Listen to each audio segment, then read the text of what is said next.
দিল্লিতে প্রবল বৃষ্টিতে হুড়মুড়িয়ে ভেঙে পড়ে এক চারতলা ভবন। মুহূর্তে মাটিতে মিশে যায় চারতলার স্বপ্ন, আর তার নিচে চাপা পড়ে যায় বহু জীবন। সময়টা ছিল রাত 2:30টা। উত্তর পূর্ব দিল্লির মুস্তাফাবাদ তখন ঘুমে বিভোর। আচমকা বিকট শব্দ, লোকজন ছুটে আসে, দেখে একটি চারতলা বাড়ি একেবারে ধসে পড়েছে। ধ্বংসস্তূপের নিচে আটকে পড়েছেন বহু মানুষ।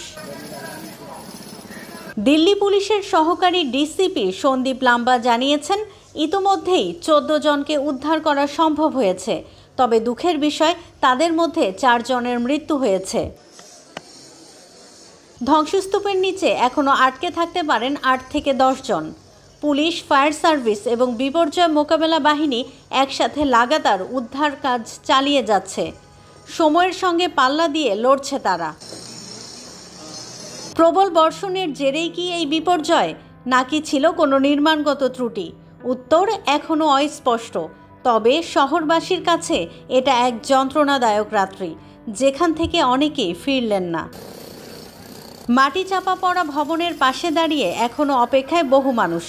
প্রার্থনা, এবার যেন আর কোনো দেহ নয়, ধ্বংসস্তূপ থেকে ফিরুক শুধু জীবন। কলকাতা থেকে সুচরিতা কংসমণিকের তথ্য ও ভিডিও নিয়ে রিপোর্ট risingBD.com। ওয়ালটন আবারও মিলিনিয়ার অফারে ওয়ালটন ফ্রিজ কিনে আপনিও হয়ে যেতে পারেন মিলিয়নিয়ার। মিলিনিয়ার ছড়াছড়ি দেশ জুড়ে, এটা শুধু ওয়ালটনই পারে।